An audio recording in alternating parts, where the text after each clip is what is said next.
Yes! Finished! 6 hours of solid editing. It's done. Now do the thumbnail and the end card.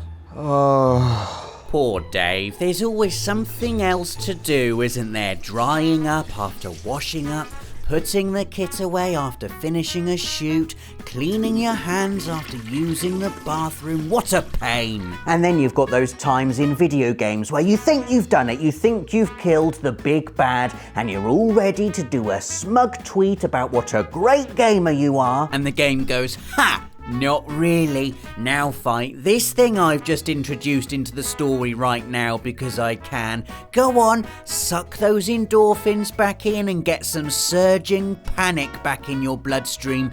It's time for the actual final boss. Well done, games. You've got us.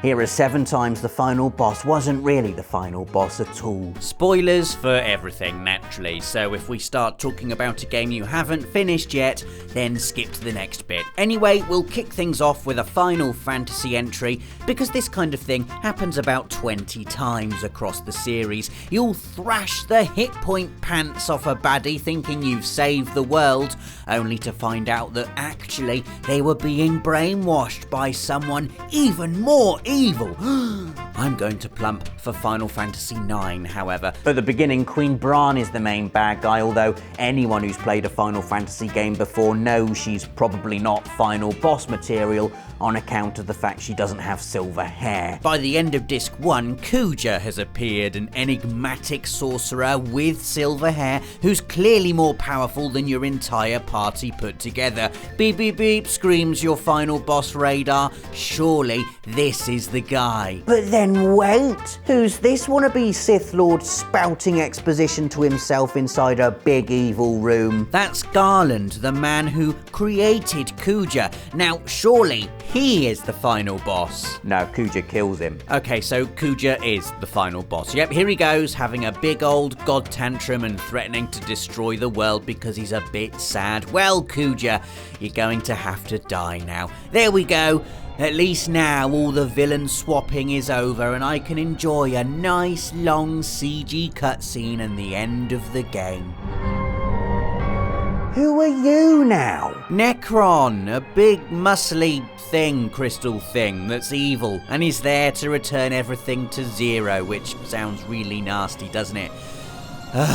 Come on then, Mr. Actual Final Boss, let's do it. At least you've got some catchy music.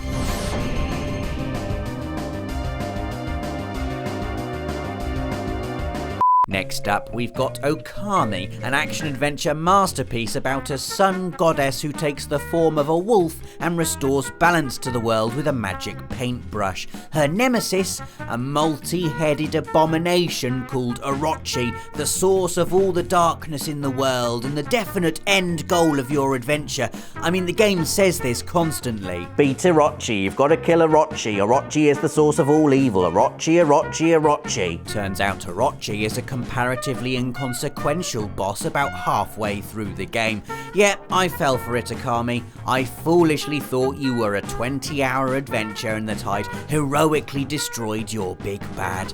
Turns out you're a 40-hour game and your big bad is actually a massive evil bull called Yami, whose final form is a massive evil bull with a claw. I didn't really mind, to be honest. Okami is such a good game that an extra 20 hours of it is, if anything, a massive bonus. Plus it means you don't have to fight the actual final boss with bumbling sword fraud Susanoo, who's basically Okami's version of Hercule from Dragon Ball Z.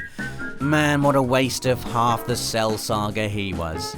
Next up, we've got Nioh, a game I obviously haven't finished because it's quite hard and I don't play hard games, but Nathan has platinumed it and told me all about the cheeky boss bluffing that happens at the end. So you spend most of the game chasing this evil bloke called Kelley, and when you finally catch up with him, after he's thrown a bunch of irritating minion mini-boss grenades at you, you get to fight him one-on-one, and it's, as expected, a pretty tough duel. Anyone who's played any game ever will know that's not the end of it though. Never do you just fight a man. as the final boss in a game like this. Enter Yamata-no-Orochi, a nasty piece of work who shares a name and the whole horrible multi-headed monster thing with our previous fake final boss from Okami. Fun fact, Orochi is actually a monster from Japanese mythology with 8 heads and 8 tails. What is not recorded in ancient Japanese text is how Orochi is always a foil for the real final boss, because once again old 8-Face has been upstaged, this time by a bloke with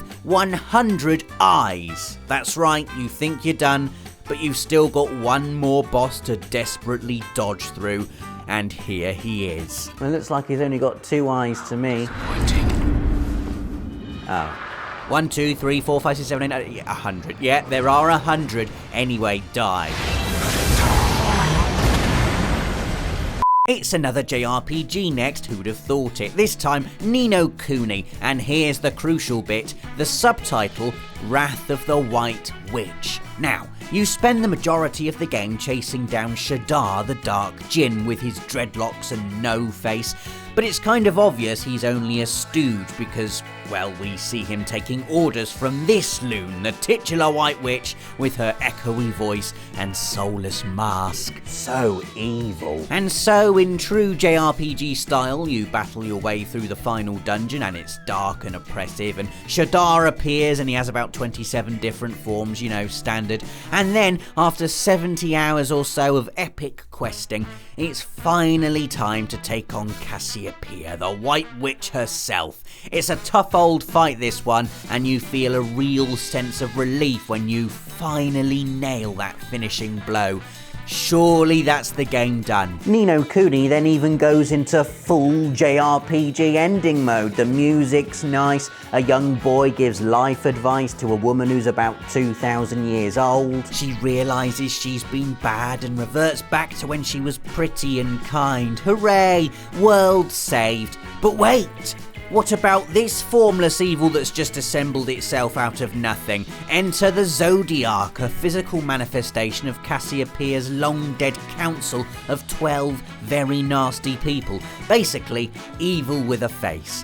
Wands out, everyone, and small monsters we've beaten up, kept in cages, fed chocolate and forced to fight for us. One last time.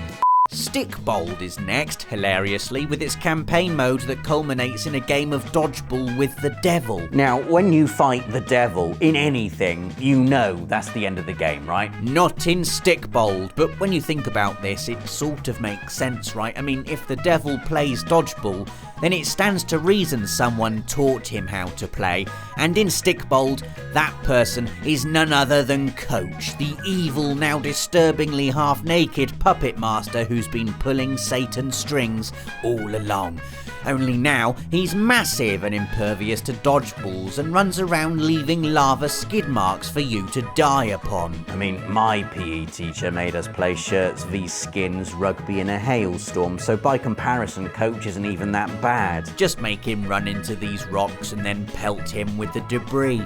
Done. That was weird, wasn't it? Don't worry, we're back on the JRPG train with entry number 6, and it's Dragon Quest VIII, Journey of the Cursed King, otherwise known as Journey to Kill the Cackling Silver-Haired Big Bad Dulmagus, the evil jester with a magic scepter who's turned the princess into a horse and the king into that. This is classic JRPG fare. Evil villain does evil things, band of unlikely heroes team up to take him down. They chase him across lots of pretty scenery, always getting there slightly too late, always gasping at how powerful Dulmagus is, and then you finally catch up to him. The fight is a difficulty spike like no other. It's incredibly tough, the jester summoning clones and then transforming into a second form just when you think you've done enough to win.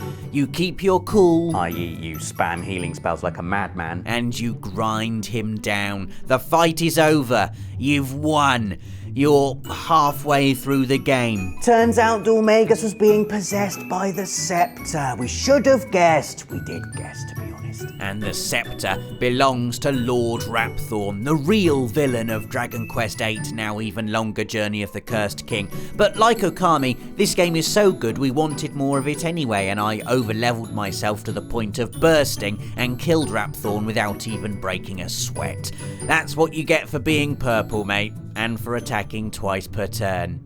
Final entry now, and it's Bloodborne time. Now, the interesting thing here is you can choose not to fight the real final boss of the game and pretend you finished it after defeating Murgo's wet nurse, which is a horrible enough fight to be considered the final boss. I can totally get why you choose to check out and accept Gerhman's offer of a nice, peaceful slumber. But you can't really, can you? Not when you've come this far. You've got to take that final step. And so out comes the real final boss, Gerhman the First Hunter, with his ability to counter-shot you into next week and then finish you off with a couple of quick, brutal hits. Ah, lovely one-on-one hunter versus hunter combat. He's just like Father Gascoigne, only harder, quicker and more powerful. This is the real final boss of Bloodborne, so don't sign off after Murgo's wet nurse. Take this guy down, and then you can sit back and join the select group of players who've beaten this game. Right? Yeah, Gerhman's not the true final boss either. If you've consumed 3 umbilical cords by this point, you'll now find yourself up against the real final boss, and its name is Moon Presence, and what a lovely creature it is. Good luck fighting it, people who've made it to the end of Bloodborne. I'm happy watching from the sidelines with my JRPGs, thank you very much. So there are 7 times the final boss wasn't actually the final boss. Let us know if you can think of any others in the comments. Give us a like if you enjoyed the video. Watch another one by hitting one of the links on screen, and join us again next week for another Friday feature. Thanks for watching.